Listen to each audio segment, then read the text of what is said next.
வணக்கண்ணே. வணக்கம் வணக்கம் சசி, எப்படி இருக்கிறீங்க? நல்லா இருக்கேன் நல்லா இருக்கேன். இன்னைக்கு என்ன செய்திகள், முக்கியமான செய்திகள், என்ன செய்திகள்லாம் இருக்குது? அதாவது பரப்பன ஊர்வனங்கிற மாதிரி இப்ப பரப்பன படுப்பன ஆயிடுச்சு. ஆமா, இந்திய விவகாரம் இன்னைக்கு எல்லாத்தையும் பத்திரிகைகள்லயும் ஊடகங்கள்லயும் தலைப்பு செய்தின்றது இன்னைக்கு அதுதான். கால ஞானின்னு சொல்லுவாங்க அண்ணன் எல்லாரும். அப்போதைக்கெல்லாம் வந்து எல்லாரும் ஒரு மாதிரி கிண்டல் அடிச்சுக்கிட்டு இருந்தாங்க இல்லையா. இப்போ இதே நிலைமை உருவாகிட்டு இருக்கு. அண்ணன் சொன்னார், ஒரு மோனோபோலியாக ஒரு நாட்டில் வந்து இதெல்லாம் உருவாகும் போது நிச்சயமாக அது பெரிய பிரச்சனையாகும் அப்படின்னு சொல்லிட்டு இருந்தது எல்லாம் இப்போதே இது நடைமுறை பார்த்தீங்கன்னா ஒட்டுமொத்தமாக சம்பிச்சிருச்சு. நேற்று ஒரு நாள் அதாவது ஆரம்பத்தில் ஏமாத்திட்டு இருந்தானுங்க, ஏதோ காலநிலை சரியில்லை, வெதர் கண்டிஷன்னால நிறைய ஃப்ளைட்லாம் கேன்சல் அப்படின்ற மாதிரி செய்தியை போட்டுட்டு இருந்தாங்க. அப்புறம் கொஞ்ச நாள் பார்த்தா என்னடா இண்டிகோ விமானங்களுக்கு மட்டும் தனியாக ஏதாவது வானிலை அறிக்கை தனியாக வருதா, அவங்களுடைய விமானம் மட்டும் கேன்சல் ஆகிட்டு இருக்கு, மற்ற விமானங்கள்லாம் ஒழுங்கா போகுது அப்படின்னு பார்த்தா 4 நாள் பொறுத்தான் தெரியுது. 4 நாட்களில் மட்டும் கிட்டத்தட்ட 1000க்கு மேற்பட்ட சர்வீஸை வந்து கேன்சல் பண்ணியிருக்காங்க. அதனால பொதுமக்கள் மிகப்பெரிய அளவில் பாதிக்கப்பட்டிருக்கிறாங்க. நேற்று பார்த்தீங்கன்னா சென்னை, ஹைதராபாத், பெங்களூர்லாம் பயணிகள் வந்து உள்ளுக்கு போய் கலட்டா சென்னையிலலாம் சிஐஎஸ்எஃப் சொல்லி பயணிகள் யாரையுமே உள்ளுக்கே விடலையா. இண்டிகோ டிக்கெட்டோட வந்தவங்க யாரும் உள்ளுக்கே விமானத்து உள்ளுக்கே விடலை அப்படின்னு. இந்த கலாட்டாவுக்கு அப்புறம் தான் தெரியுது இதுக்கு காரணம் அது அல்ல, அந்த நிறுவனத்தினுக்கு உள்ள நடந்துகிட்டு இருக்கிற சிக்கல்கள், பணியாளர்கள் சிக்கல்கள் அப்படின்னு சொல்லி. என்ன அதுல ரொம்ப சிக்கல். ஏன் இந்த இண்டிகோ நிறுவனம் பாத்தீங்கன்னா இந்தியாவில் பதிவு செய்யப்பட்ட ஒரு நிறுவனம் தான். இது நம்ம ரொம்ப உள்ளுக்கு போய் பார்த்தோம்னா நம்ம அதை கடைசியா பேசுவோம். பாஜகவுக்கும் அதுக்கு என்ன தொடர்பு இருக்குன்றதெல்லாம் நிறைய பேர் யாரையுமே விடாம தன்னுடைய ஒரே நிறுவனத்துக்கு இவ்வளவு பெரிய அதிகாரத்தை கொடுத்து எல்லா இடத்துலயும் விமான நிலையங்களை பரப்பளவை அதிகப்படுத்தி கொண்டு இத்தனை இதையும் பண்றதை பார்த்தாவே தெரியுது பின்னாடி யார் இருப்பா. அது மட்டும் இல்ல, நேற்று பாருங்க, இவங்களுக்காக இவங்களுடைய சர்வீஸை சரி பண்ணணுன்றதுக்காக director general of civil aviation வந்து அந்த ரூல்ஸ் ஒன்று போட்டிருக்கான், ஃப்ளைட் டியூட்டி டைம் லிமிடேஷன் ரூல்ஸ்னு சொல்லி. அதையே ரிலாக்ஸ் பண்ணி கொடுக்குறான். அப்போ அரசாங்கம் ஒரு நிறுவனத்துக்காக அதனுடைய நன்மைக்காக ரிலாக்ஸ், பொதுமக்களுக்காக செய்கிறாங்கன்னா வேற விஷயம், ஒரு நிறுவனத்துக்காக செய்கிறாங்க. ஆனால் சொல்றது வெளியே என்ன முலாம் பூசுற மாதிரி இவ்வளோ ஃப்ளைட்டு கேன்சல் ஆகிறதுனால இவ்வளோ பொதுமக்கள் பாதிக்கப்படுறாங்க, அதனால நாங்கள் இதை வந்து ரிலாக்ஸ் பண்ணி அவங்களுக்கு கொடுக்குறோம்னு சொல்லி. நீங்கள் பார்த்தீங்கன்னா கிட்டத்தட்ட இந்த இண்டிகோ நிறுவனம் வந்து இந்தியாவில் வந்து கிட்டத்தட்ட 400 ஃப்ளைட் சொந்தமாக வச்சு உள்நாட்டு இதுக்கு மட்டுமே பயன்படுத்திட்டு இருக்கிறான்.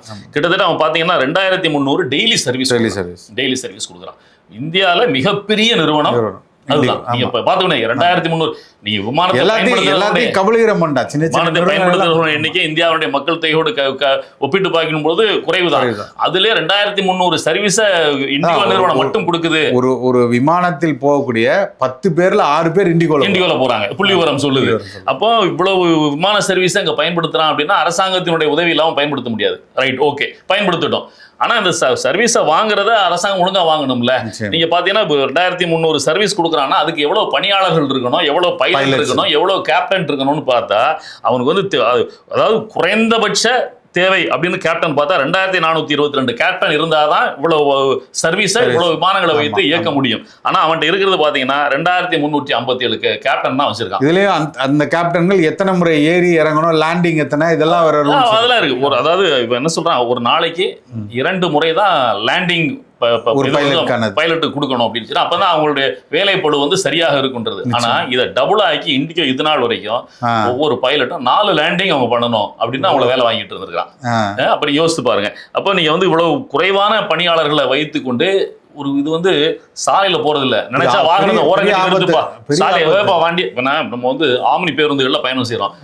பேருந்தினுடைய ஓட்டுநர் மோசமா ஓட்டுனார்னா நமக்கே தெரியும். பயணம் செய்யும் போது தெரிஞ்சிடும், சத்தம் போட்டுருவோம். பயணிகள் வந்து சத்தம் போட்டு வண்டியை ஓரம் கட்டுப்பாங்க, இறங்கிக்கிறேன், அடுத்த பேருந்தோட வரேன், இல்லை நாங்கள் ஃபோன் பண்ணி காவல்துறைக்கு நாங்கள் ஆர்டிஓக்கெல்லாம் சொல்லிடுவோம் அப்படின்னு நம்ம பேசி மிரட்டுற பல விஷயங்கள்லாம் நடக்குது. ஆனால் இதுல வானத்துல பறக்கிறது நீ என்ன செய்ய முடியும்? பயணிகளுடைய பாதுகாப்பு, பொதுமக்களுடைய பாதுகாப்புக்கு என்ன இருக்குது? நீ இது இல்லாமல் இந்த 10ஆம் தேதி வரைக்கும் உங்களுடைய அது இல்லாமல் இந்த ரூல்ஸ், அந்த flight duty time limitation rules இருக்கு. இதுல வந்து எவ்வளவு இரவு நேரத்தில் எவ்வளவு பறக்கணும், அவங்களுக்கு ஒரு வாரத்துக்கு எவ்வளவு நேரம் ரெஸ்ட் எடுக்கணும், எத்தனை மணி நேரம் அவங்களுக்கு ஓய்வு கொடுக்கணும், இதெல்லாம் இருக்குது. ஆனா அந்த ஓய்வெல்லாம் கொடுக்காமத்தான் இவ்வளவு நாளும் இண்டிகோ நிறுவனம் அவங்கள பயன்படுத்திட்டு வந்திருக்காங்க. இப்ப தெரிய வருது ரூல்ஸ் எல்லாம் மாற்றப்பட்டிருக்கு.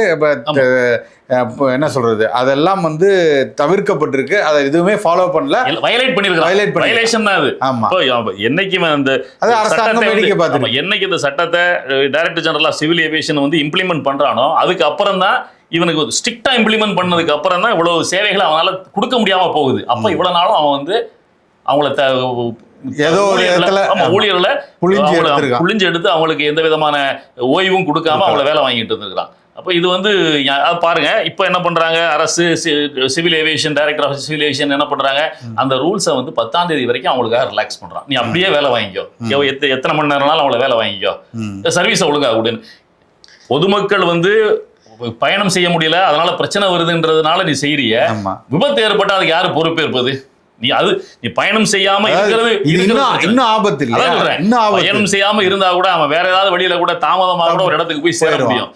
ஆனா நீங்க இதுல பாத்தீங்கன்னா, நீ மேல பறக்க விட்டுட்டேன்னா, நீ ஒழுங்கான ஓய்வு கொடுக்காம அதுல விபத்து ஏற்பட்டுனா அது இதோட மோசமான ஆபத்து இல்ல. வீடியோ கான்பரன்சிங்ல ரிசப்ஷன் நடத்துறது போக மேல உலகத்துக்கு தான் போய் ரிசப்ஷன் நடத்துறங்கிற அளவுக்கு போயிடும். ஆமா, நீங்க பாத்தீங்கன்னா சிவில் ஏவியேஷன் மினிஸ்டர் வந்து ராம்மோகன் நாயுடு அதை சப்போர்ட் பண்ணி பேசுறாரு. அது ஏதோ அரசு நிறுவனம் மாதிரியும் அதை தூக்கி நிறுத்துறதுக்கு அவங்க முயற்சி செய்யற மாதிரியும், நீ அரசு நிறுவனங்களையே நஷ்டத்தை காரணம் காட்டியும் ஒழுங்கான சேவை இல்லைன்றத காரணம் காட்டியும் ஒவ்வொரு மாநிலங்கள்லாம் பேருந்து சேவையை முதல் கொண்டு தனியார் வசம் கொடுத்துக்கிட்டு இருக்காங்க. நீங்க பாருங்க, இது ஏவியேஷன் இதுலயே ஒரு காலத்துல டாடா வந்து மோனோபோலியா இருந்தாங்க. டாடாட்டு இருந்து அது அப்படியே அந்த நிறுவனத்தை வந்து அரசு வந்து கையகப்படுத்துச்சு. இப்ப கொஞ்ச நாளைக்கு முன்னாடி கையகப்படுத்தின அதே நிறுவனத்தை டாடா திரும்ப கொடுத்தான். இப்ப பாத்தீங்கன்னா இந்த மாதிரி ஒரு நிறுவனத்தை வளர்த்து விட்டு இப்ப உள்ள சிக்கல்களை உருவாக்குது. இதெல்லாம் பார்த்தா எங்க போய் நிற்கும் தெரியல. ஒட்டுமொத்தமாக இந்திய நாட்டுல பாத்தீங்கன்னா ஒரு அவசரம் எதற்குமே அண்ணன் சொல்வது போல, அண்ணன் சீமான் அவர்கள் சொல்லியிருக்க போல, எந்த இதுக்குமே நீங்க ஒரு தனியாரை நம்பி இருக்கக்கூடிய இடத்துக்கு வந்துட்டீங்களே. ஆமா ஆமா, அது மிகப்பெரிய ஒரு அச்சுறுத்தல் ஏதோ ஒரு நடக்குது, இங்க இருந்து ஒரு விமானம் போகணும், நம்ம மக்களை காப்பாற்றி கூட்டிட்டு வரணும்னா நீங்க யாரை டிபெண்ட் பண்ணிருக்கீங்கன்னா பிரைவேட் கேரியர்ஸை தான் நீங்க நம்பி நிக்கிற அளவுக்கு இப்ப போயிட்டா இது நாடு எங்க கொண்டு போய் முடிய போகுதுன்னு எனக்கு தெரியல. அது ஃப்ளைட் டியூட்டி டைம் லிமிடேஷனை வந்து அந்த ரூல்ஸை வந்து அவங்க ஒத்தி வச்சிருக்கிறதுக்கு பைலட்டுகள் அசோசியேஷன் கடுமையான கண்டனம் தெரிவிக்கிறாங்க. நாங்கள் ஓய்வு இல்லாமல் பறக்க முடியாது, நீ இப்படி பண்றீங்க அப்படின்னு சொல்லி. ராகுல் காந்தி, எதிர்கட்சி தலைவர் ராகுல் காந்தியும் கடுமையான கண்டனம் தெரிவிச்சுக்க. நீங்க சொன்ன மாதிரியே நம்ம அண்ணன் சீமான் சொன்ன கருத்தை ராகுல் காந்தி இன்னைக்கு சொல்றாரு. மோனோபோலியா ஒருத்தங்களை வளர்த்து விட்டு இந்த மாதிரி பண்றாங்க அப்படின்றத அவர் ராகுல் காந்தியும் சொல்லியிருக்காரு. ஆக மொத்தத்துல பார்த்தா பாஜக உறுதியாக இதை வந்து பின்னணியில யோசிக்கணும். போன தேர்தல் எல்லாம் இண்டிகோ நிறுவனத்திலிருந்து எவ்வளவு பணம் பாஜகவுக்கு கைமாறி இருக்குது, இது கூட யூகங்களா பல செய்திகள் வந்துகிட்டு இருக்குது.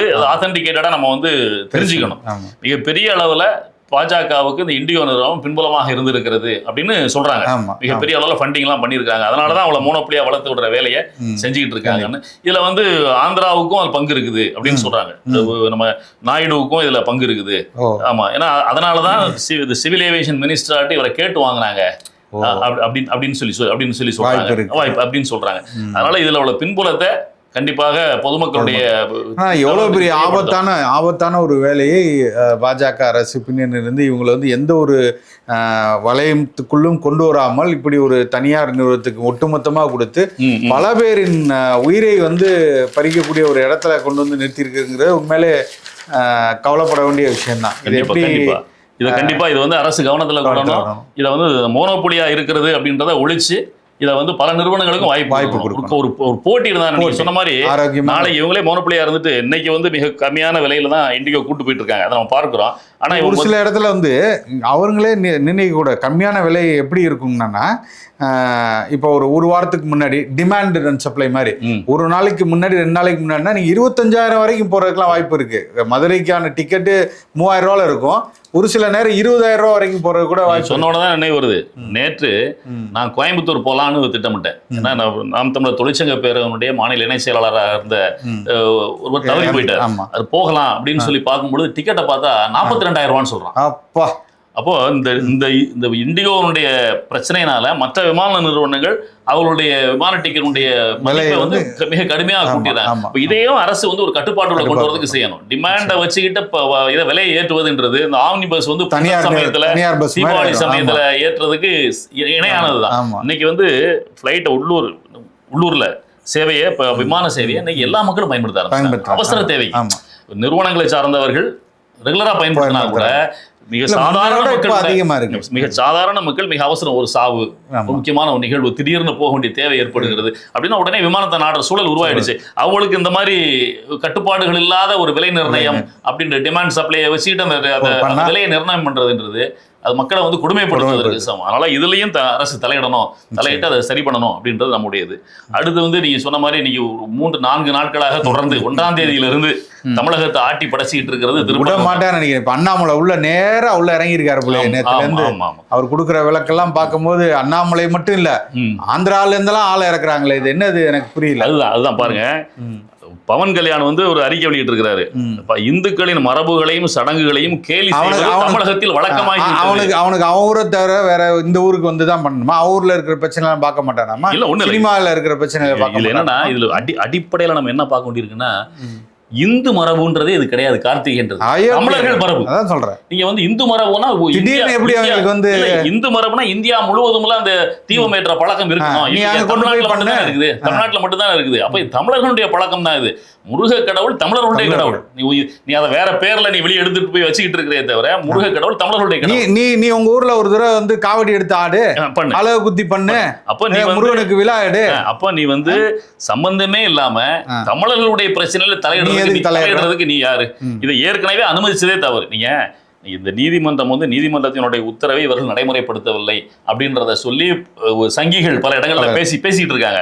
ஆனா இதுல பாத்தீங்கன்னா ஏற்கனவே அங்க ஒரு மாநாடு ஒண்ணு நடத்தினாங்க திருப்பரங்குன்றம். அந்த மாநாட்டுக்கு இதே பவன் கல்யாண வரவழைச்சாங்க. அங்க வந்து இதே மாதிரி அரசு வந்து அதுக்கு வந்து அனுமதி கொடுக்கல. அப்பவும் நீதிமன்றத்தை நாடிதான் அனுமதி வாங்கினாங்க. நீதிமன்றம் பல கட்டுப்பாடுகளோட அனுமதி கொடுத்தது. அங்க அரசியல் பேசக்கூடாது, மத உணர்வுகளை தூண்டுற மாதிரி பேசக்கூடாது, பிற மதத்தினர் எளிவா பேசக்கூடாது. ஆனா அங்க வந்து பவன் கல்யாண் எல்லாத்தையும் பேசிட்டு போனான். ஆனா அதுக்கு தமிழக அரசு, திமுக அரசு நடவடிக்கை எடுத்துச்சா? நீ நியாயமான திமுக அரசா இருந்தா என்ன செஞ்சிருக்கணும்? நீ அன்னைக்கே வழக்கெல்லாம் போட்டிருக்கணும். அன்னைக்கு நீதிமன்றத்தினோட உத்தரவை மீறி என்ன இப்படி பேசியிருக்காங்க, அதுக்கு வழக்கு போட்டு அன்னைக்கு கைது செஞ்சு உள்ளுக்கு அடைச்சிருந்தேன்னா இன்னைக்கு நீதிமன்றத்துக்கு போனவன், நீதிமன்றத்தில் உள்ளவர் ஏதோ ஒரு காரணத்தினால் அப்படி உத்தரவு கொடுத்திருந்தா கூட நமக்கு எதுக்கடா வம்பு, அரசாங்கம் செய்யட்டும் ஒதுங்கிதான் நின்றுப்பான். அந்த உத்தரவு எடுத்துட்டு மேல போன வைக்கணும். ஏற்கனவே சொல்றேன், சேகர் பாபு ஒரு சங்கி, அவர் கூடவே இருக்காரு. அது வெளிப்படையாக தெரியுது. நீங்கள் பாஜக வெளியிலிருந்து செய்யக்கூடாது, நீங்கள் உள்ள இருந்து சேகர் பாபு வைத்துக் கொண்டு செஞ்சுட்டு இருக்கீங்க. அதுதான் இப்ப நடக்குது. நீங்க வெட்ட வெளிச்சமாக இதை நீங்க தொடர்ச்சியாக நீங்கள் இதை ஆதரிக்கிறத பார்த்தா நமக்கு வந்து இதுக்கு பின்னாடி நீங்க வந்து அவன் எப்படி வந்து இந்துக்கள்னு சொல்லி எல்லா தமிழர்களையும் எல்லா இந்த நம்ம முருகனை வழிபடுவர்கள் இல்ல இந்து கடவுள்களை வழிபடுவர்கள் எல்லாத்தையும் ஒன்று சேர்க்கணும்னு நினைக்கிறானோ, நீங்க அதுக்கு எதிராக உள்ளவர்கள் எல்லாம் ஒன்று சேர்க்கிற மாதிரி இவனை கொம்பு செய்ய விடுறீங்க. அதுல இன்னொன்னு சேர்த்து சொல்றாரு, இந்துக்கள் சாதி பிராந்திய மொழியியல் தடைகளால் பிரிக்கப்பட்டிருக்கும் வரை இந்து மதம் இந்த மாதிரி அவமானங்களை சந்திக்க நேரிடும். இந்து மதத்துக்குள்ள சாதி வேறுபாடுகளை யாரு கொண்டு வந்தா? அடுத்த மதத்துல மட்டும்தானே அது இருக்கு. என்னடா அயோக்கியத்தனம்? தமிழ்நாட்டுல அது இல்ல. எவனாவது பின்னாடி சாதியை போட்டுக்கிறானா? ஆந்திரால எல்லாருமே நாயுடு ரெட்டின்னு சாதியை போட்டுக்கிட்டு இருக்கிறான். நீ இங்க வந்து சாத்தான் வேதம் ஓதுகிற மாதிரி இங்க வந்து நீ வேதத்தை ஓதிக்கிட்டு இருக்க. இதுல இன்னொரு விஷயம் என்னன்னா, இந்து மரபுகளையும் சடங்குகளையும் கேலி செய்வதுன்னு இந்த இவன் இருக்கிறான இந்த திருட்டு பையன், இந்த பவன் கல்யாண திருட்டு பையன், இவனுக்கு 3 கல்யாணம், 3வது கல்யாணம் பண்ணிருக்க ரஷ்ய பொம்பளைய. அந்த பொம்பளை எப்படி கல்யாணம் பண்ண? இந்து மத சம்பிரதாயப்படி அவளை வந்து இந்து மதத்துக்கு மாத்தி கல்யாணம் பண்ணியா? ஸ்பெஷல் மேரேஜ் ஆக்ட்ல கல்யாணம் பண்ற என்ன வெங்காயத்துக்கு நீ ஸ்பெஷல் மேரேஜ் ஆக்ட்ல கல்யாணம் பண்ற? நீ இந்து மரபுகளை மதிக்கிறவன், அவளுக்கு இந்துவா மாத்தி இந்து முறைப்படி வச்சு கல்யாணம் பண்ணிருக்க வேண்டியதானே? நீங்க 2 குழந்தைகளுக்கும் பேர் வச்சிருக்க. என்ன பேர் வச்சிருக்க? ரஷ்யன் பேரை சேர்த்து வச்சிருக்க. எதுக்கு நீ பேசுற? இந்து இங்க வந்து பேசுறது ஒண்ணு சொல்லுவாங்களா, இடிக்கிறது ஏதோ ஒண்ணு, இங்க ஏதோ ஒண்ணு, அது மாதிரி நீ செய்யறதெல்லாம் அயோக்கியத்தனம் செஞ்சுட்டு இங்க வந்து லாபத்துக்காக அரசியலுக்காக திமுக இது கடுமையான எனக்கு விமர்சனம். நான் சொல்றேன், இனிமேல் பவன் கல்யாண் தமிழ்நாட்டுக்குள்ள நுழைஞ்சா தமிழக அரசு அவனை கைது செய்யணும். இந்த மாதிரி டிஃபேமிங்கா பேசுறதுக்கு, இங்க பிரித்தாளும் இங்க ஒரு வன்முறையை தூண்டுற மாதிரி அவர் பேசுறதுக்கு அவர் மேல வழக்கு பதிவு செய்து மேலேயே இன்னைக்கு இன்னும் கைது செய்யாம இருக்கு. இன்னைக்கு ஆமா, அது வேற. அவன் வந்து ஜென்சி கிரௌட்லாம் ஒன்னாங்கள் பெரிய புரட்சி உண்டான்னு சொன்ன நீதிமன்றத்துல போய் எஃப்ஐஆர் பாஸ் பண்ணிட்டு வந்துட்டாரு. அது பின்னாடி நிறைய விஷயங்கள் இருக்குது. இதுல சொல்றேன், இது வந்து இவ்வளவு தூரம் பேசுறாரு, ஏற்கனவே வந்து பேசிட்டு போயிருக்கிறாரு. நீதிமன்றத்தினுடைய கட்டளைகளுக்கு ஆணைகளுக்கு மாறாட்டு இங்க அரசியல் எடுக்கணும். எடுக்க மாட்டாங்கல்ல அங்க இருக்கிறவங்க யாரு, அதனால எடுக்க மாட்டாங்க. அப்ப இவர் மேல கண்டிப்பா நடவடிக்கை. இதுல இன்னொரு விஷயம் இருக்குது, நம்ம நடவடிக்கை எடுக்க மாட்டேன்றோம், அங்க தெலுங்கானால நடவடிக்கை எடுத்துட்டு இருக்காங்க. ஆமா, இது ஒரு சின்ன பிரச்சனை ஓடிக்கிட்டே இருக்குது. சர்ச்சையா பேசிட்டாரு அப்படின்னு. என்னன்னா அங்க கோனசீமா அப்படின்னு ஒரு பகுதி இருக்குது. இந்த கோனசீமா வந்து தென்னை மரத்திற்கு மிக புகழ்பெற்ற, தென்னை விளைச்சலுக்கு புகழ்பெற்ற செழிப்பான பகுதி. இந்த ஆந்திரா கர்நாடகா இது தெலுங்கானா பிரியும் பொழுது இந்த பகுதியை யார் எடுத்துக்கிறது அப்படின்றது 2 பேருக்கு இடையில மிகப்பெரிய சச்சரவு இருந்திருக்குது. அந்த பகுதி வந்து ஆந்திராவுக்கு கொடுக்கப்பட்டு விட்டது. இப்போ அங்க வந்து தென்னை விளைச்சல்ல மிகப்பெரிய சரிவு ஏற்பட்டு அங்க கொஞ்சம் வறட்சியாட்டு மாறிட்டு வருது. இதுக்கு இதை பற்றி பேசுகின்ற பொழுது பவன் கல்யாண் என்ன சொல்லிடுறாருன்னா, இது அந்த தெலுங்கானாக்காரங்களுடைய கண்ணு போட்டு திருஷ்டி அப்படின்ற வார்த்தையை பயன்படுத்துறாரு. திருஷ்டின்னு சொல்லுவோம் இல்லையா, நம்ம பழக்கத்துல சமஸ்கிருத வார்த்தை, கண் பட்டு விட்டதுன்னு சொல்லுவாங்க, கண்ணடி அப்படின்னு சொல்லி தமிழ்ல நம்ம சொல்லுவோம். அது பட்டுதான் இது மாதிரி ஆகி போச்சு அப்படின்னு சொல்லி ஒரு கமெண்ட்டை பாஸ் பண்ணிடுறாரு. இதுக்கு தெலுங்கானால இருந்து மிகப்பெரிய எதிர்ப்பு. தெலுங்கானா அமைச்சர்கள் எல்லாருமே பவன் கல்யாண் பகிரங்க மன்னிப்பு கேட்கணும், இல்லைன்னா எங்க தெலுங்கானாக்குள்ள அவரை வரவிட மாட்டோம், அவரு வரவிடுறது மட்டும் இல்ல, அவருடைய திரைப்படம் வந்தா ஓட விட மாட்டோம்னு சொல்லி 2 நாளா சொல்லிட்டு இருக்காங்க. அதாவது மானம் உள்ளவர்கள் தெலுங்கர்களா இருக்கிறாங்க, தமிழ்நாட்டில் உள்ளவங்க மானம் இல்லாம நம்ம இருக்கிறோம். இவன் பேசுறான், தமிழர்களா இருக்கிறமாங்கிறது அடுத்த கேள்வியா இருக்கு. அதான் சொல்றேன், இவனுடைய படத்தை இங்க ஓட விடுறது, இவன் உள்ளுக்கு வந்தா உடனே போய் சந்திக்க போறது, ஒரு சினிமாக்காரன் பாக்குறது. சினிமாக்காரர்கள் அரைகுறை அறிவை வைத்துக் கொண்டு ஒரு படத்துல ஹீரோவா நடிச்சுட்டா போதும், அரசியல் செய்யணும்னு வர்ற சில வெங்காயங்கள் வருது இல்ல, அதுல ஒரு ஆளா இவன் இருந்திருக்கிறான். இவனே அந்த ஆந்திரால துணை முதல்வரா உட்கார வச்சிருக்காங்க. அதை அந்த பதவியை வச்சுட்டு இங்க வந்து இந்த வேலைகளை செஞ்சுக்கிட்டு இருக்கிறான். அதனால தமிழக அரசு பவன் கல்யாணம் எல்லாம் உறுதியா நடவடிக்கை எடுக்கணும், இந்த மாதிரி அவதூறா பேசுவதற்கு வழக்கு பதிவு செய்யணும் அப்படின்றத நம்ம கேட்டுக்கிறோம். அடுத்து என்னன்னு பாத்தீங்கன்னா, நீங்க இந்த விவகாரத்திலேயே, இந்த திருப்பரங்குன்றம் விவகாரத்திலேயே ஒரே ஒரு அரசியல் கட்சியினுடைய தலைவர் மட்டும்தான் நான் எதுக்கு வந்திருக்கிறோம், ஏன் அரசியல் செய்ய வந்திருக்கோம் தெரியாம உட்கார்ந்து இருக்காரு. எந்த அறிக்கையும் கிடையாது, எந்த கருத்தும் கிடையாது. அவர் நேரத்தை சந்திக்க போன ஒரு வாய் சொல்லில் வீரர் ஒருத்தர் இருக்கிறாரு, வியாபாரி ஒருத்தர், நாசா விண்கல வீரர். அவரு என்ன சொல்றாருன்னா, அவர் அது பேசாம இருப்பதே மிக சால சிறந்தது. எவ்வளவு கொடூரமான இவர்களை வந்து அரசியல் செய்ய வர வைக்கிறதும், இவர்கள் பின்னாடி நம்ம அணிதிரண்டு பல மக்கள் போவதும் எவ்வளவு ஒரு கொடுமையான விஷயம். எங்க கொண்டு போய் முட்டுசந்தில கொண்டு போய் நம்மள வந்து கவின் படுகொலைக்கும் பேச மாட்டீங்க, இந்த மாதிரி ஒரு சென்சிட்டிவ் இஷ்யூஸ் இருக்கு அப்படின்னா உங்களுக்கு வாக்கு முக்கியம் பேச மாட்டீங்க, மௌனமா இருந்துருவீங்க அப்படின்னா இது வந்து எவ்வளவு ஒரு இந்த மக்களை வந்து எவ்வளவு முட்டாள்தனமா நீங்க நினைக்கிறீங்க. இதை பத்தி பேசாம இருந்து கடந்து போயிட்டா எதுலயுமே கருத்து இல்லை அப்படின்னு சொல்லி சொன்னா நீ பிணம், அவ்வளவுதான். எதுலயுமே கருத்து சரி, நீ இப்படி கருத்தே இல்லாத நீ நாளைக்கு வந்து அதிகாரத்துல வந்து உட்கார்ந்துட்டேன்னா நீ என்ன கருத்தின் அடிப்படையில உன்னுடைய அரசை நடத்துவ? சும்மா வார்த்தைக்கு வார்த்தை எங்களுடைய கொள்கை பிறப்போக்கும், பிறப்போக்கும்னு சொன்னாலே போதுமாடா, அதுவே வந்து ஆயிடுமாடா, கொள்கை ஆயிடுமாடா அப்படின்னா அது தெரியாம இருக்கிறாங்க. அது இல்லாம அண்ணன் சீமான் அவர்கள் மிக கடுமையான அது ரொம்ப முக்கியமா பார்க்க வேண்டியிருக்குது. மிக கடுமையா தமிழர்களுடைய ஓர்மையை தொடர்ந்து வலியுறுத்திட்டு வர்றவங்க, சாதி மதங்களுக்கு அப்பாற்பட்டு தமிழனா உணர்ந்துட்டுன்னா உனக்கு இதெல்லாம் இல்லடான்னு சொல்லிட்டு வரவங்க, அதே கருத்தை வலியுறுத்தி மிக கடுமையான ஒரு அறிக்கை, வேற எந்த அரசியல் தலைவரும் சொல்லாத வார்த்தைகளை சொல்லி மிக கடுமையான ஒரு அறிக்கை, மக்களுக்கு இதெல்லாம் விட்டு வெளியே வாங்க அப்படின்னு அறிக்கை வெளியிட்டு இருக்காங்க. அதுல என்ன சொல்லியிருக்காங்கன்றதை நீங்க சொன்னீங்கன்னா கூட நல்லா. அதாவது ரெண்டு விஷயம் ரொம்ப முக்கியமான விஷயம். இது வந்து காலங்காலமாக 2 சமூகமும் ஒன்றாக இருந்து இந்த வழிபாட்டுல இருந்து அவங்க சிக்கந்த தர்காவுக்கு போறதும், ஆடு கோழிகளை நேர்ந்து விடுறதும் இதெல்லாம் தொடர்ச்சியா நடந்துட்டு இருந்து, இந்த இரு மக்களும் வந்து தன்னை தமிழர்களாக நினைத்து கொண்டு எல்லாம் ஒன்றாக தான் இருந்திருக்காங்க. இந்த தமிழர்கள் தான் ஒரு காலத்தில் வந்து திருப்பரங்குன்றத்துல சிவனை வழிபட்டதும் அவங்க தான். அதுக்கப்புறம் இந்த சாதிய கொடுமைகளாலோ ஏதாலையோ அவர்கள் மதத்தை மாறிவிட்டு அவங்க தான் இஸ்லாமியரெல்லாம் மாறி இருக்காங்க. இன்னைக்கு வந்து 2 பேரும் ஒண்ணுமனாதான் இருக்காங்களே தவிர இதை வந்து ஒரு மிகப்பெரிய இன்னும் சொல்றேன். நான் வந்து அந்த மண்ணை சார்ந்தவன், மதுரை மண்ணை சார்ந்தவன். அங்க இன்னைக்கும் இஸ்லாமியர்களை மாமா மச்சான் தான் இந்துக்கள். ஆமா ஆமா அந்த முறையோட தான் நம்ம வந்து பழகிட்டு இருக்கோம். இவர்கள் பல வழிகளில் வந்து தொடர்ச்சியாக இந்த விஷயத்த மதுரையில எப்படி கோயம்புத்தூர்ல நடத்தினாங்களோ, கோயம்புத்தூர் ஒரு கலவர பூமியா நடத்தினாங்களோ, அதில் வெற்றி பெற்றாங்க. உண்மையை சொல்லணும்னா அதில் வெற்றி பெற்றாங்க. ஓரளவுக்கு வந்து அங்கே வந்து ஒரு எம்எல்ஏ கிடைச்சிட்டாங்க. சிபி ராதாகிருஷ்ணன் வெள்ள வச்சாங்க. மண்டைக்காடு கலவரத்தை நடத்தி அங்க வந்து வலுவாக்குனாங்க. கோயம்புத்தூர்ல அந்த இப்ப அடுத்து மதுரையை தனக்கான இதா மாத்துறதுக்காக தொடர்ச்சியா முயற்சி பண்றாங்க. ஆனா எனக்கு தெரிஞ்சு இந்த மதுரை வந்து ஒருபோதும் அதற்காக இதா கிடைக்காதுன்னு எனக்கு நல்ல நம்பிக்கை இருக்கு. மக்கள் எல்லாம் புத்திசாலிகள் எல்லாம் ஒன்னா இருப்பாங்க. உணர்வுபூர்வமாக வேகமானவர்களாக இருந்தால் கூட அந்த உணர்வை வந்து உறவுக்காக காட்டுகிறார்களே தவிர பிரிவினைக்காக காட்ட மாட்டாங்க. உறவு நீங்க அழகர் ஆத்துல இறங்கும்போது நீங்க பாத்தீங்கன்னா கூட்டம் கூட்டமாக இஸ்லாமியர் தண்ணீர் எடுத்து சேவை செய்வாங்க. அதை செய்வது பெரும்பாலும் இஸ்லாமியர்கள் தான். ஒட்டுமொத்தமா என்னுடைய நண்பர்ல இருந்து எல்லாமே இருக்காங்க. அந்த எங்கடா போறேன்னா அழகர் ஆத்துல இருக்கிற போறேன்னு சொல்லுவான் இஸ்லாமியர்.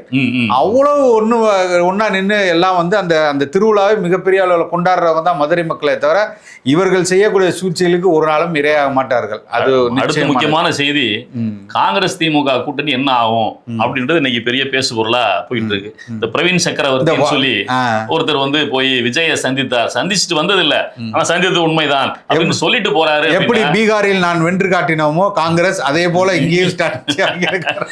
ஆமா, இது பிரவீன் சக்கரவர்த்தி வந்து ஒரு ஸ்ட்ராட்டஜிஸ்ட்னு சொல்றாங்க.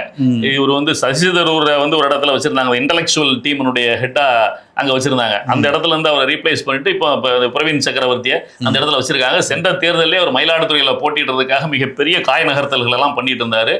அதுல கடைசி நேரத்துல தான் அவருக்கு இல்ல, அதாவது திமுக வந்து அவருக்கு கொடுக்க கூடாதுன்னு உறுதியா இருந்தாங்க. ஏற்கனவே ஒரு திமுகவுடைய எதிர்ப்பு மனநிலையில உள்ள காங்கிரஸ்ல உள்ள ஒருவர் அப்படின்னு நினைச்சா அந்த கட்சி என்னன்னாலும் அவங்க வந்து உள்ள அது அடிப்படையிலேயே வேற. இது வந்து எல்லா அரசியல் கட்சிகளையும் இருக்குது. இன்டெலெக்சுவல்ன்ற பேர்ல பல பேரை உள்ள கொண்டு வந்து வச்சுக்கிறாங்க. ஆனா நீங்க பாருங்க, எல்லா அரசியல் கட்சியிலும் இன்டெலெக்சுவல்னு யாரை உள்ளுக்கு எடுக்கிறாங்களோ அவன் எல்லாமே அடிப்படையில சங்கியா இருந்திருப்பான். சங்கியா இருப்பான். நாளைக்கு கட்சியை காட்டி கொடுத்துட்டு போறவன அவனா இருப்பான். ரெண்டு விஷயம், இந்த பேச்சாளர்கள் இன்டெலெக்சுவல் இவங்களை வச்சு எந்த அரசியலும் நாட்டில் பண்ண முடியாது. நாசாவை சொல்றீங்க, நேத்து போன நாசா வாடகை வாயின்னு சொல்லி. ஆமா, அது ஒண்ணு. நீங்க பாத்தீங்க அடிப்படையில அவர்கள் வசன வியாபாரிகள், அதை வச்சு வியாபாரம் பண்ணி சம்பாதிச்சுட்டு கட்சியில இருப்பான். அவர் கூட்டத்துக்கு பேச போறது, காசு வாங்குறது, வைக்கிறது அப்படின்னு சொல்லி இன்டெலெக்சுவல்னு பேசுறவன் மேல்மட்டமா அரசியல் பண்ணிட்டு இருப்பான். ஆனா உண்மையிலேயே அரசியல் செய்வதற்கு தேவை மட்டத்துல ஒரு அடித்தளத்துல வேலை செய்யறவங்க, கொள்கை கட்சியினுடைய கட்டிக்காக தலைவர். இந்த இவங்க நேர்கோட்டில் இருந்தாலே அந்த கட்சி மிகப்பெரிய அளவுல சக்சஸ் ஆகும், வெற்றி பெறும். உண்மை மிக சிறப்பா நீங்க சொன்னீங்கன்னா அதுல நான் வந்து உடன்படுறேன். ஒரு கட்சியோட அடித்தளமே அதோட கொள்கை, அடித்தள தொண்டன் தலைவன். அந்த கொள்கையை கேரி இடையில வந்து நான் வந்து கொள்கை பேசுறேன், நான் வந்து களத்துல பேசுறேன்னு இப்ப நீங்க பாருங்க, தொடர்ச்சியாக நான் பார்த்துக்கிட்டே இருக்கேன். இந்த மாற்றங்கள் நிகழ்கிறது. நாசா ஒரு கிட்டத்தட்ட 7வது கட்சி மாறிட்டாப்புல. இன்னைக்கு வரைக்கும் கொள்கையை பேசுறேங்கிறாரு, திராவிடங்கிறாரு, சித்தாந்தங்கிற ஒரு கர்மமும் இல்லாம ஒரு வாரத்துக்கு முன்னாடி நான் வந்து எந்த அரசியல் இயக்கத்திலும் பயணிக்கவில்லை அப்படின்னு. இது வந்து வடிவேலு விவேக் காமெடி மாதிரி. போன மாசம் அடி வாங்க, போன மாசம் அந்த மாதிரி இந்த மாசம் விஜய் இருந்து வெளியே வருவோம். நான் எந்த அரசியல் கட்சியிலும் பயணம் பண்ணவில்லை, எவ்வளவு நாள் பயணம் பண்ணவில்லை அப்படின்றது அதுக்கப்புறம் அடுத்த கட்சிக்கு போற வரைக்கும் தான் அது. இதோட இன்னொரு காமெடி பீஸ் இருக்கு. யாரு? பல கருப்பையான்னு. ஏங்க அவர்களை இந்த வசன வியாபாரிகள் மேடையையும் ஒலிபெருக்கியும் வியாபாரம் பண்றவங்க இருக்காங்கல்ல, அவன் எல்லாருமே இப்படிதான் இருப்பான். கொள்கை இல்லாத பண்றவன்.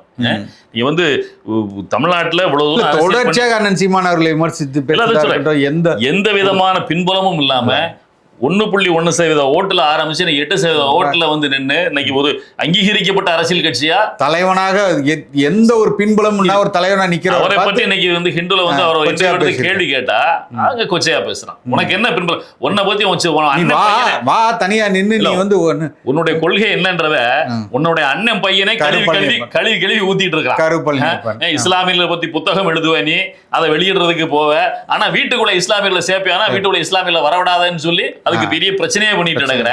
நீ சமூக நீதியை பேசுற, சமத்துவத்தை பத்தி பேசுற, மக்களுக்கு சேவை செய்ய வந்த வெங்காயம் மாதிரி நீ பேசிட்டு இருக்கிற. இது மாதிரி அந்த வாய் சொல்லில் வீரர்கள், இந்த மாதிரி வசன வியாபாரிகள் எல்லாருமே எவனுமே கொள்கைக்கு உண்மையா இருக்க மாட்டான். அவனுக்கு வசனத்தை எங்க வியாபாரம் பண்ணா கைத்தட்டுறதுக்கு 10 பேர் கிடைக்கிறாங்களா, அந்த இடம் தான் அவனுக்கு தேவை. பணம் கிடைக்கணும், துட்டு கைத்தட்டு, இந்த ரெண்டுல மட்டுமே மயங்கி கிடக்கிறவங்க இவங்க எல்லாருமே. அதனால அவங்கள எடுத்துக்கொள்ள வேண்டிய அவசியம் இல்லை அப்படின்றது. அடுத்து நம்ம நேற்று இந்த புதிய பிரச்சனை பத்தி பேசணும். ராகுல் காந்தி வந்து வெளிநாட்டு தலைவர்கள் இந்தியாவுக்கு வரும்போது எதிர்கட்சி தலைவர்களை சந்திக்கிறதுக்கு அனுமதிக்க மாட்டேன்றாங்க அப்படின்னு ஒரு கருத்தை போட்டாரு. அவரு சொன்ன வார்த்தையை வச்சு அவர் அடிடா அப்படின்னு சொல்லி பிஜேபி என்ன பண்றான், ராகுல கூடாம அங்க இருக்கிற ஒரு சங்கி ஒருத்தர் இருக்காரு, காங்கிரஸ்ல ஒரு சங்கி ஒருத்தர் இருக்காரு, அந்த இன்டெலெக்சுவல் பேர்ல உள்ள சங்கி சசி தரூர், அவனை கூப்பிடுறாங்க, விருந்துக்கு கூப்பிடுறாங்க. இதுதான் அரசியல். இது ரொம்ப தவறான ஒரு இதை கொண்டு போற மாதிரி தான் தெரியுது. ஏன்னா நீங்க சொன்ன மாதிரி இந்த இன்டெலெக்சுவல் கதை காங்கிரஸோட வேறு வரைக்கும் போய் அதுவும் காலியாகிற இடத்துல தான். காங்கிரஸ்ல இருக்கிற அவ்வளவு இன்டெலெக்சுவல்னு சொல்லப்படுகிற எல்லாருமே சங்கிகளா தான் நீங்க. அதனாலதான் இன்னைக்கு வந்து காங்கிரஸ் அழிஞ்சதுக்கு காரணமே அதுதான். எந்திரிக்க முடியல. சோ அவன் கட்சி தனியா பலம் பெறும் முறை அவங்க எல்லாம் இங்க இருந்தானுங்க. இப்ப இதுங்க இப்போ பாதி பேர் அங்க போயிட்டான், பாதி பேர் இவன் எந்திரிச்சிடக்கூடாதுன்னு பாத்துக்கிறதுக்காக உள்ளுக்கு இருக்கிறான். சரியான விஷயத்த சொன்னீங்கன்னா, எனக்கு தெரிஞ்சு காங்கிரஸ் வந்து உற்று நோக்க வேண்டியது, ஒருவேளை அவங்க இனிமே வரணும் வெல்லணும்னு நினைச்சாங்கன்னா யாரெல்லாம் அவர்கள் கட்சிக்குள்ள இந்த மாதிரி ஊடுருவாங்களோ இவரெல்லாம் அப்புறப்படுத்தாத வரை அந்த கட்சி ஒருபோதும் எதிர்க்க. எனக்கு தெரிஞ்சு பெரிய சங்கியா ராகுல் காந்தி இருந்தாலும் இருக்கலாம்னு எனக்கு தோணுதுண்ணே.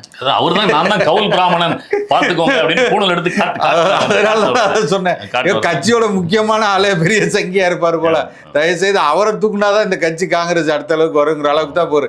இதை நம்பி இன்னைக்கும் வந்து 18 வருஷம் அவங்க மேல ஏறி சவாரி செஞ்ச ஒரே காரணத்துக்காக காங்கிரஸ் வந்து திமுக இன்னும் தன் தோல்ல தூக்கிக்கிட்டு சுமந்துக்கிட்டே இருக்கு. இந்த தேர்தலில் சேர்ந்து இருப்பாங்களா அப்படின்றது ஒரு கேள்விக்குரியதா. வெளிப்படையாக வந்து விஜய் அவர்களை அவர் வந்து சந்திச்சு போறாரு. காங்கிரஸ் இத்தனைக்கு காங்கிரஸ் தமிழ்நாடு தலைமை தெரியாதுங்கிறாங்களே என்ன, எங்களுக்கு இதை பத்தி தகவல் இல்லை அப்படின்னு ஒரு அறிக்கை வந்திருக்கு.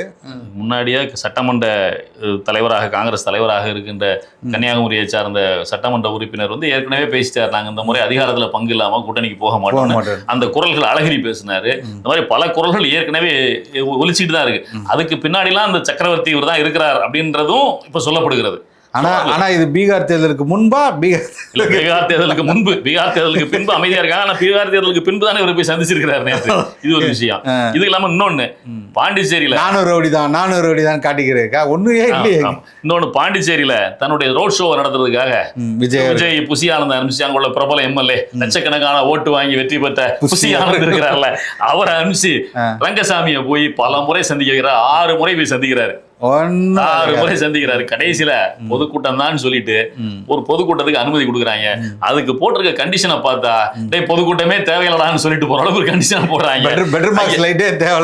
5000 பேர் தான் வரணும், அதுல 500 பேரை பாக்ஸ்ல உட்கார வைக்கணும், ஒரு பாக்ஸ்ல ஒரு பாக்ஸுக்கு போகாம பாத்துக்கணும், அவங்களுக்கு அங்கேயே உணவு எல்லாம் கொடுக்கணும், 5000 பேருக்கும் QR கோடோட அட்டை எடுத்துட்டு வரணும். எங்க போய் நிக்க போகுதுன்னு தெரியல நீங்க பண்ண வேலை. இவங்க தமிழ்நாட்டுல நடத்தினாவே தலையிலா தான் வருவாங்க. ஆமா, இங்க நடக்க போறது பாண்டிச்சேரி. அது வேற யோசி. பாண்டி தலையில நிக்குமா, மேல 10 அடியில நிப்பானா, ஏற்கனவே மேல ஏறினா இறங்க மாட்டான், இப்ப ஏத்துனானா அவனுக்கு இறங்கவே இறங்காது. சொன்னதெல்லாம் கேட்கும் போது எப்பண்டா 9ஆம் தேதி வரும் அந்த கூத்த பார்க்க மாட்டோமான ஆசையா இருக்குது. பாண்டிச்சேரியை பார்த்தா எனக்கு பாவமா இருக்கு. என்ன நிலமா, நமக்கு வேடிக்கை பார்க்கறதுக்கு ஜாலியா இருக்கும்ல. பல உயிர்களை காலி பண்ணிடுறாங்களே, அதான் நம்மளுக்கு மன வருத்தமா இருக்கு. ரஷ்ய அதிபரை போய் இவர் பார்த்தாருன்னு சொல்றாங்க. 2 பேரும் நேற்று வந்து பெரிய இது நடந்திருக்கு. இங்க உலக செய்தியில உலக செய்தி இப்ப நீங்க மோடி நேர விஜய்கிட்ட இருந்து மோடிக்கு எல்லாம் ஒண்ணுதானே. ஒரு குட்டைகளை போட்டு அலசுறாங்க, எப்படியா இருந்தாலும் வெளியில தெரியாம. அவர்தான் சொல்றாராமே, நாசா போய் கேட்டதுக்கு நீ ரெண்டுக்கும் ஒற்றுமை இருக்கு. நீங்க சொன்னதுல சசி என்னன்னா, எப்படி ஊடகங்களை சந்திக்காத விஜயோ அது மாதிரி ஊடகங்களை சந்திக்காத மோடி ரெண்டு ஒண்ணுதான். தமிழ்நாட்டினுடைய மோடி, அவர் வந்து இந்தியாவுடைய விஜய் ஊடகங்களை சந்திக்கிற விஷயத்துல. ஏன்னா நேத்து போய் கேக்குறாங்க, நாசா போய் கேட்டிருக்காரு, என்ன நீங்க பாஜகவின் சாயல் மாதிரி தெரிகிறதாமே அப்படின்னு இவர் கேட்டாராம். அதுக்கு விஜய் அவர்கள் பதில் சொல்லியிருக்காரு, அமைதியாக போவோம், நான் விரைவில் சொல்றேன் அப்படிங்கிற மாதிரி ஏதோ சொல்லியிருக்காரு போல. அப்ப எதுக்காக நான் இதை சொல்ல வந்தேன் அப்படின்னா, நாசா போய் ஒன்னு கேட்டு எல்லாத்துக்குமே தெரியும். புதினையும் மோடியையும் பேசிட்டு ஏதோ அமெரிக்க நாசாவை பத்தி பேசுற மாதிரி விஜய் அவர்கள் தான். ஸோ இப்ப எதுக்காக நான் சொல்ல வந்தேன்னா, இந்த இடத்துல மோடி அவர்கள் என்ன காய் நகர்த்தினாலுமே இது ஒரு காலத்தில் வெட்ட வெளிச்சமாக போகுது. விஜய் அவர்கள் பின்னாடி இருக்காங்க, இல்லை விஜய் அவர்களுக்கு அழுத்தம் கொடுத்து இந்த மாதிரி விஷயங்கள்லாம் நடந்து கொண்டு இருக்குன்னு தெரிய போகுது. அதை தாண்டி என்னன்னா, நேற்று ரஷ்யா அதிபர் வந்து சந்திச்சுட்டு போயிருக்காரு. 2 பேருக்குமான ஒரு புரிந்துணர்வு ஒப்பந்தம்லாம் போட்டிருக்காங்க. ஸ்கில்டு லேபர்ஸ், செமி ஸ்கில்டு லேபர்ஸ்லாம் வந்து இந்தியா நாட்டிலேருந்து நாங்கள் வந்து அதிகமாக எடுத்துக்கொள்கிறோம் அப்படிங்கிற மாதிரி. நான் என்ன சொல்கிறேன், இந்த ஸ்கில்டு லேபர்ஸ், செமி ஸ்கில்டு லேபர்ஸை தயார்படுத்துவதற்கு, அவர்களுக்கான பயிற்சியை கொடுப்பதற்கு, அவர்களுக்கான தொழில்நுட்பத்தை கொடுப்பதற்கு நாம் எந்த அளவுக்குள்ள இந்த இந்தியா முயற்சி செஞ்சிருக்கு அப்படிங்கிறது வந்து ஒரு பெரிய கேள்விக்குறியாக இருக்குது. இன்றைக்கி வந்து நீங்கள் ஐடி செக்டரை எடுத்துக்கிட்டிங்கன்னா, உண்மையிலே நாம் வந்து ஒரு பெரிய ஒரு உலகத்தில் போட்டி போடக்கூடிய இடத்துல இருக்கோம். நாம் வந்து தொழில் அந்த எஜுகேஷனில், கல்வியில் வந்து நம்ம சிறந்திருக்கிறவங்கள மாற்றுக்கிறது இல்லை. ஆனால் இந்த செமி ஸ்கில்டு லேபர்ஸ் இதில் எனக்கு தெரிஞ்சு நாம் ரொம்ப பின்னடைவில் இருக்கோன்னு தான் எனக்கு தோணுது. அப்போ இதுக்கு தமிழ்நாடு எப்படி இந்த காம்படிட்டிவ் இதுக்குள்ள மக்களை கொண்டு போய் அதுக்கான படிப்பு, அதுக்கான தொழிற்கல்வி படிப்புகளை கொண்டு போகுதுங்கிறத தமிழ்நாடு அரசு ஆராய வேண்டும். அதற்கான எல்லா வழிமுறையிலும் செய்ய வேண்டும். அதுக்கான இன்ஸ்டியூட்ஸை நிறையா உருவாக்கணும். எப்படி வந்து முதல்வன் திட்டம்னு சும்மா சொல்கிறாரோ, நான் முதல் திட்டம்ட்டு, அதை தாண்டி இவர்கள் எல்லாத்துக்குமான இப்போ நம்ம ஐடிஐன்னு சொல்லுவோம் இல்லையா, அந்த மாதிரி தொழில்கூடங்கள் எல்லாம் நிறைய அளவில் வந்து பயிற்சி மையங்கள் உருவாக்கப்படணும். எனக்கு தெரிஞ்சு ஒட்டுமொத்தமாக இங்கே வேலை செய்யக்கூடிய, மெட்ரோவில் வேலை செய்யக்கூடிய அதிகமாக ஸ்கில்டு லேபர்ஸ் பார்த்தீங்கன்னா இன்றைக்கி வட இந்தியாவிலேருந்து தான் வந்திருக்கான். இங்கே உள்ளவங்க எல்லாம் வந்து சாராய கடையை நோக்கி இருக்கும்போது நீங்கள் நாளைக்கு எந்த இடத்துல தமிழ்நாடு இருக்குங்கிறது பெரிய கேள்விக்குறியாக நிற்குது. கண்டிப்பாக கண்டிப்பாக. ஆமாம், அதை தாண்டி ரொம்ப முக்கியமான விஷயம் இவங்க 2 பேருக்குள்ள நடந்தது என்ன அப்படின்னா, தன்னுடைய பண இதிலே வந்து தன்னுடைய நாடு தன்னுடைய அந்த நாட்டினுடைய பணத்தை பயன்படுத்தி இரு நாடுகளுக்கு இடையே எக்ஸ்சேஞ்ச் பண்ணிக்கலாங்கிறது வந்து ஒரு பெரிய ஒரு வரவேற்கத்தக்க விஷயங்கள். ஏன்னா எல்லாமே நம்ம வந்து கரன்சி வந்து அமெரிக்கன் டாலர்ஸை நம்பி தான் ஒரு டிரான்சாக்ஷன் நடந்துகிட்டு இருந்தது. இப்போ பண்ண போகிற வர்த்தகத்துக்கும் ட்ரேடுக்கு எல்லாமே வந்து இது பெரிய அளவில் நம்மளோட ரஷ்யாவை கூட செய்கின்ற ட்ரேடுக்கு இது பெரிய அளவு உதவியா இருக்கும். இந்தியாவுடைய ரூபாயை கொடுத்து அங்கிருந்து பொருட்களை பெற்றுக்கொள்ளலாம். அதுக்கான இப்போ ஒரு டிரான்சாக்ஷன் பீரியடுங்கிறது வந்து ரொம்ப அதிகமான டைம் இருக்கும். முன்னாடி ஒரு லாஜிஸ்டிக்ஸ் இங்கேருந்து ஒரு பொருட்களை அனுப்புறதோ, அங்கேருந்து வர்றதோ, வர்த்தகம் செய்யக்கூடிய இடத்துல இதுக்கு ஒரு பெரிய வரவேற்பு இருக்குன்னு தான் நினைக்கிறேன். பெரிய அளவில் பொருளாதார முன்னேற்றம். ஆனால் இதெல்லாம் பெரிய அண்ணன் அங்கேருந்து ட்ரம்ப் அண்ணன் என்ன பண்ணுவாருங்கிறது வந்து ஒரு பெரிய கேள்விக்குறாரு. 50% ஏற்கனவே போட்டவர் அடுத்து எத்தனை சதவீதம் போடுவாருங்கிறது. ஒரு ரஷ்யாவோட ட்ரேட் பண்றியா உன்ன ஆயில் கச்சா எண்ணெய்க்கே உனக்கு 50 போட்டேன், இப்போ நேரடியாக நீ அவன் பணத்திலே நீங்கள் 2 பேர் பண்ண ஆச்சுன்னா இது வந்து ஒரு பெரிய கதவை திறந்த மாதிரி இருக்கும் அடுத்தடுத்த நாடுகளுக்கு. இப்போ கல்ஃப் கண்ட்ரீஸ்லாம் வந்து அதிக அளவில் நம்ம டாலர்ஸில் தான் நம்ம பண்ணிகிட்டு இருக்கோம். அப்போ எல்லாமே டாலர் மூலியமாக நடத்த அவர்களுக்குள்ளே ஒரு கூட்டமைப்பை உருவாக்கி இதை வந்து நம்ம வந்து ஏன் நம்மளோட கரன்சியில் பண்ணக்கூடாதுங்கிற ஒரு பேச்சுவார்த்தையும் போயிட்டு இருந்தது. எப்படி யூரோப் நினைச்சாங்களோ அதே மாதிரி இப்போ இதெல்லாம் வந்து ஒரு அடுத்த கட்ட நகர்வுக்கு இருக்குங்கிறது ஒரு நல்ல இதாக தெரியுது. பார்ப்போம். நல்லது, மகிழ்ச்சி. எனக்கே தெரியாத உலக செய்திகளை சொன்னீங்க. நேர்களுக்கு தெரிஞ்சுக்காம நானும் அதை தெரிஞ்சுக்கிட்டேன். ரொம்ப நன்றி. வணக்கம்.